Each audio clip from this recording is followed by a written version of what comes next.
So, Sony fully unveiled the PS5 yesterday, and I have some thoughts. If you couldn't tell from my last video, I'm generally much more of a Nintendo-focused gamer, but I do keep an eye on the rest of the industry, especially around E3 time.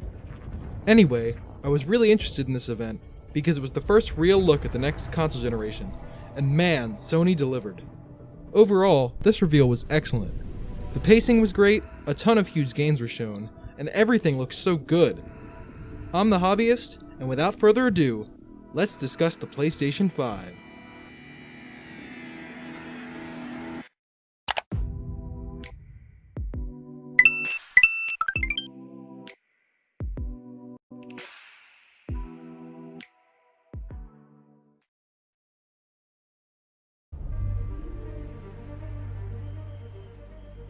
My favorite game on the PS4 was easily Insomniac's Spiderman.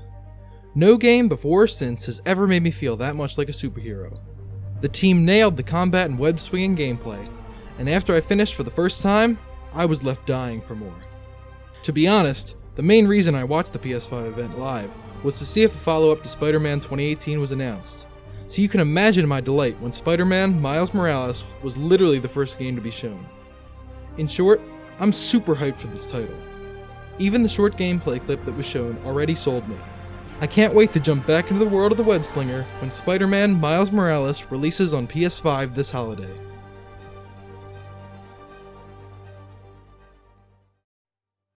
The next title that caught my eye actually surprised me. I've never had any real interest in the Ratchet and Clank franchise, but something about Ratchet and Clank Rift Apart really grabbed my attention. For the last year, we've all been hearing about how the next console generation will have lightning-fast load times, and that's all well and good. But what I hear very few people actually talk about is how developers can use that new technology. Ratchet & Clank Rift Apart seems to be a really great example of this next-gen potential. In the game, the Lombax robot duo are constantly hopping dimensions, and the PS5 handles these frequent and drastic environment shifts beautifully. I love how smooth the multi-rift grappling hook is, and the amount of particle effects and objects on screen at once is at times breathtaking. I'll definitely keep an eye on Ratchet & Clank's next adventure, as it made an amazing first impression.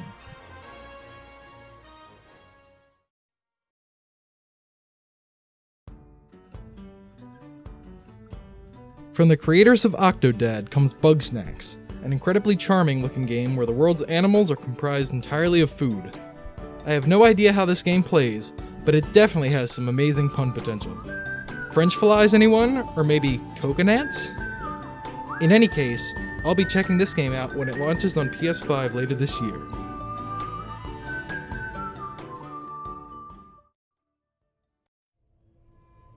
Before we move on to discussing the console itself, and oh man do I have some thoughts, I want to give a quick shout out to some titles that we don't know much about that already look amazing. Horizon Forbidden West, Kena Bridge of Spirits, and Resident Evil VIII were all announced for PS5, and each looks fantastic in its own way. Horizon 2 looks to have more of the first game's stellar action in breathtaking new environments, and Bridge of Spirits has beautiful animation that makes all of its gameplay look incredibly stylish. Resident Evil VIII looks absolutely terrifying, with werewolves and mansion settings that seem to call back to the very first RE game. I also love the game's logo, by the way. I'll surely be following all of these titles as they release over the next 2 years.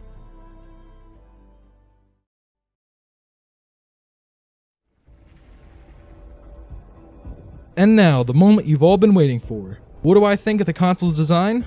Well, it's certainly very weird, and I don't think I like it. I'm sure I'll get used to it with time, but the build is just so odd. If the Xbox Series X is a fridge, then the PS5 is a router and a turtleneck.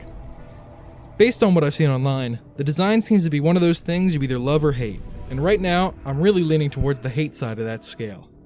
If the console could sit sideways, it might look better to me, but the current vertical standing pictures we have look very off-putting. Despite my complaints about the physical console, the PS5 Reveal Event was excellent. Even with this year's E3 being cancelled, Sony still delivered a great presentation that, in my opinion, was way better than some of their past press conferences. After this showing, Microsoft certainly has a high bar to fill with their Xbox event next month. What about you? What do you think of the PS5 Reveal Event? Let me know in the comments below. As always, I've been the Hobbyist, making videos about whatever, whenever. If you liked what you saw, consider liking and subscribing for more content. If you didn't already, check out my last video, predicting Super Smash Bros. Ultimate's ARMS DLC. Until next time, thanks for watching.